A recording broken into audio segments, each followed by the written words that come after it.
بسم اللہ الرحمن الرحیم۔ السلام علیکم۔ آپ یوٹیوب چینل دیکھ رہے ہیں، میرا نام حسن نثار ہے۔ ناظرین، آج کی تازہ خبریں اور ان کے اوپر میرا تجزیہ میں لے کر آپ کی خدمت میں حاضر ہوا ہوں۔ اور سب سے پہلی خبر جو ہے وہ بلوچستان میں جو دہشت گردی کا واقعہ پیش آیا ہے، اس کے اوپر عدنان عادل جو ایک صحافی ہیں وہ یہ کہہ رہے ہیں کہ بلوچستان میں حملہ آوروں نے 31 شہریوں اور 17 جوانوں کو شہید کر دیا، جبکہ لاہوری بسنت منانے جا رہے ہیں۔ یہ ایک خوفناک بات جو بلوچستان میں یہ واقعہ پیش آیا ہے، اور نہایت افسوس کی بات ہے۔ اور شہریوں کی جانیں ضائع ہونا اور ہمارے جوانوں کی جو جانیں ضائع ہونا، یہ ایک بڑا نقصان ہوتا ہے ایک قوم کے لیے۔ جو ہمارے ایک فوجی ہوتا ہے اس کے اوپر بہت سی ہماری انویسٹمنٹ ہوتی ہے، اور فوجی کا شہید ہو جانا جو ہے وہ ہمارے لیے کافی نقصان دہ بات ہوتی ہے۔ اور اس کے اوپر تو جو ہے وہ بلیک ڈے ہونا چاہیے، ایک سوگ کا دن ہونا چاہیے، لیکن یہاں پر جو ہے وہ بسنت منانے کی جو بھرپور کوششیں ہیں وہ جاری ہیں، اور بسنت کو پوری طرح سے کامیاب بنانے کی پوری جو ہے وہ کوشش ابھی جاری ہے، اور عوام کی جیبوں کے اوپر ایک بڑا ڈاکہ ڈالا جا رہا ہے کہ ایک چھوٹا سا اینٹینا ہے، اس کے اوپر بھی وہ 2000 روپے کا چلان جو ہے وہ عوام کا کر رہے ہیں۔ اور وہ ایک غریب کے لیے جو ہے وہ سٹینڈ بھی لینا، وہ جو انٹینا جس کو کہتے ہیں، وہ لینا بھی کافی مشکل ہو گیا، کیونکہ عوام اس کے اوپر جو ہے وہ اس میں بھی وہ منافع خوری جو ہے وہ، کیونکہ ایک قوم کو منافع خوری کی عادت پڑ گئی ہے، ایک لت پڑ گئی ہے، اور وہ ابھی تک اس چیز سے باز نہیں آتے، اور وہ موقع تلاش کرتے ہیں کہ ہمیں کسی طریقے کوئی کہیں سے جو ہے وہ منافع خوری مل جائے تو وہ وہی کرتے ہیں۔ اب دو دو ہاتھوں سے لوگ جو ہیں، اور خاص اس میں حکومت بھی ہے جو پیش ہے، وہ بھی عوام کی جیبوں پر ڈاکہ ڈال رہے ہیں۔ اور ایک طرف ہماری قوم کو اتنا بڑا سانحہ پیش ہوا ہے، اور یہاں پہ جو ہے نا وہ بسنت منانے کی تیاریاں جاری ہیں۔ اس سے آگے کی خبر، ناظرین، جو حسین ندیم ایک صحافی ہیں، انہوں نے بھی کچھ اس طرح کا رد عمل دیا ہے۔ وہ جو ایک لیڈر اور ایک عسکریت پسند کے درمیان انہوں نے جو فرق بتایا، وہ یہ کہہ رہے ہیں کہ پاکستان میں ایک سیاسی رہنما کا ہونا جسٹ لائک، یعنی عمران خان صاحب آپ کہہ سکتے ہیں، تو وہ یہ کہہ رہے ہیں پاکستان میں ایک سیاسی رہنما ہونا ایک عسکریت پسند ہونے سے زیادہ خطرناک ہے۔ اس کی وجہ یہ کہ ایک جو لیڈر ہوتا ہے وہ اس کا ایک نظریہ ہوتا ہے،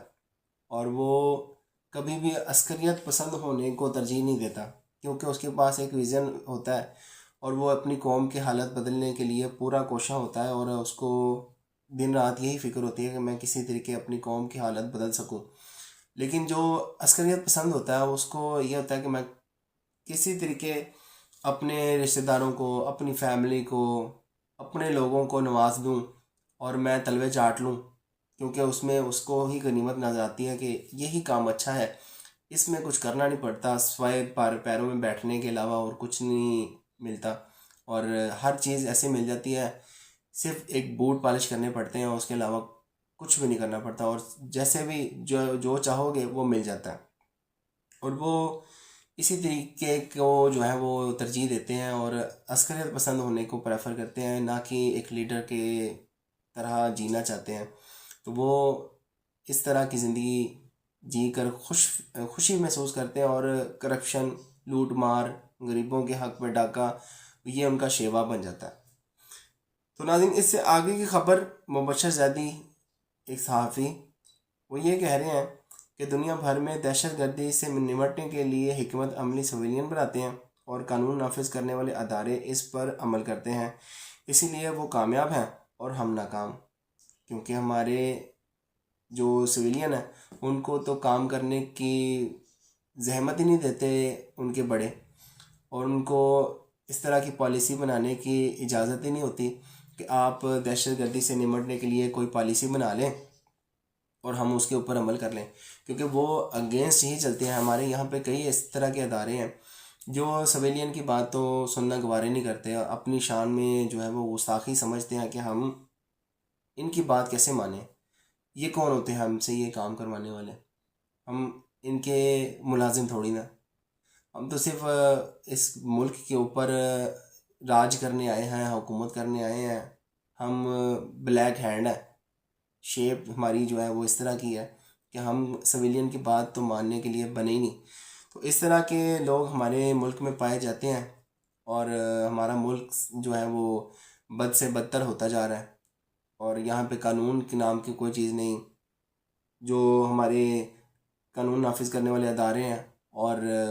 ہماری جوڈیشری ہے، اس کی کوئی وقت نہیں رہے گی، کوئی اوقات نہیں رہے گی۔ ایک چھوٹے سے رینک کا بندہ بھی جو ہے وہ ہائی کورٹس تک کے فیصلے جو ہے نا وہ ہوا میں اڑا کے رکھ دیتا ہے، کوئی حکم نہیں مانتے ان کے۔ اور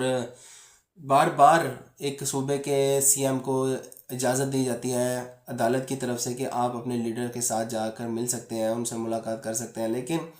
گیٹ پہ کھڑا ایک سپاہی جو ہے وہ یہ کہتا ہے کہ آپ کو ملنے کی اجازت نہیں ہے۔ ایک صوبے کے وزیر اعلیٰ کو یہ کہتا ہے کہ آپ کو ملنے کی اجازت نہیں ہے۔ اس طرح کا تو قانون ہے پاکستان میں، اس طرح کے تو حالات ہیں، تو کہاں پہ ہم کامیابی جو ہے وہ حاصل کریں گے؟ دوسری قومیں جو ہیں وہ قانون کو منوانے کے لیے، قانون کی پاسداری کے لیے ہر ممکن کوشش کرتے ہیں، لیکن پاکستان میں ایسا کچھ نہیں ہوتا، کیونکہ لیڈر کی کمی ہے، لیڈر نہیں ہے پاکستان میں، جس وجہ سے پاکستان ابھی تک محروم ہے۔ تو ناظرین، اس سے آگے کی خبر اور آج کی آخری خبر وہ ہے شہباز گل صاحب کے بارے میں، جو کہ پاکستان تحریک انصاف کے رہنما ہیں، اور وہ عمران خان صاحب کی صحت اور ان کے ساتھ ان کے جو معالج ہیں ڈاکٹر عاصم، جن کی کئی بار ان کے ساتھ ملاقات رہی ہے، وہ ان کی بات بتاتے ہوئے کچھ یوں کہہ رہے تھے کہ ڈاکٹر عاصم کہتے ہیں، یعنی ان کو کوٹ کر رہے ہیں وہ، کہ میں جیل میں عمران خان صاحب کے پاس جاتا ہوں تو میری کوشش ہوتی ہے کہ میں ان کے بارے میں جانوں، لیکن ان کی دلچسپی شوکت خانم ہسپتال میں ہوتی ہے۔ وہ اس کے بارے میں پوچھتے ہیں کہ ہسپتال ٹھیک چل رہا ہے یا نہیں، کیونکہ اس بندے نے اپنی ذات کے لیے تو بنایا نہیں، لوگوں کے لیے وہ ہسپتال بنایا تھا، اور آج بھی وہ ہسپتال اسی طرح کام کر رہا ہے لوگوں کے لیے، لوگوں کے علاج کے لیے۔ پہلے اس نے شوکت خانم لاہور میں کھولا، پھر اس میں پشاور میں کھولا، اب جو ہے وہ ایک بڑا قسم کا جو شوکت خانم ہاسپٹل ہے وہ کراچی میں کھولنے جا رہا ہے، اور وہ شخص جیل میں بیٹھا ہوا ابھی اس کو یہی فکر ہے کہ میرے جو ہاسپٹل، جو میرے پروجیکٹس چل رہے ہیں ان میں کوئی سست روی تو نہیں آئی۔ ابھی تک وہ جیل میں ہے، پچھلے 912 دن ہو گئے ہیں آج اس کو جیل کے اندر، تو ابھی تک اس کو یہی خیال ہے کہ میرا ہاسپٹل کیسے چل رہا ہے۔ اگر وہ شخص باہر ہوتا تو شاید اس وقت تک تو میرے خیال سے وہ اس ہاسپٹل کے لیے چندہ اکٹھا کرنے کے لیے بیٹھا ہوتا، اور کوئی ٹیلی تھونک جو ہوتی ہے وہ کر رہا ہوتا تاکہ چندہ اکٹھا کر سکوں، مجھے ہاسپٹل جو ہے وہ کھڑا کرنا ہے کراچی کے اندر۔ جب آپ سمجھ جائیں کہ آپ کے مخالفین بھی آپ کی تعریف کرنے پر مجبور ہیں تو سمجھ لیں آپ اچھا کام کر رہے ہیں۔ ایسے ایسے لوگ عمران خان صاحب کی تعریف کر رہے ہیں اور ان کے ہاسپٹل کے لیے چندہ مانگ رہے ہیں، آپ اندازہ کریں کہ وہ کتنا شخص اپنی قوم کے لیے جو ہے وہ لوئل ہوگا، وفادار ہوگا، جس نے لوگوں کی حالت بدلنے کے لیے اپنی شاہانہ زندگی چھوڑ دی ہے، اور اس وقت 8x10 کے کمرے میں بیٹھ کے جو ہے نا وہ زندگی گزارا ہے اور مجبور ہے اس کے لیے۔ تو اس طرح کے شخص کو ہم خراج تحسین ہی پیش کر سکتے ہیں اور دل سے سلامی کر سکتے ہیں، اور کر تو ہم اس کے ساتھ کر اس کے لیے کیا سکتے ہیں، ہم کچھ بھی نہیں کیا کر سکتے ہیں، کیونکہ ایک ریاست اس کے اگینسٹ ہوئی ہے، پوری ایک ریاست اس کے خلاف ہے، تو ہم تو کسی کھیت کی مولی نہیں ہیں۔ تو ناظرین، یہ تھی آج کی خبریں، آج کے لیے اتنا ہی، ملتے ہیں اگلی ویڈیو میں انشاءاللہ، زندگی رہی تو، تب تک کے لیے اللہ حافظ۔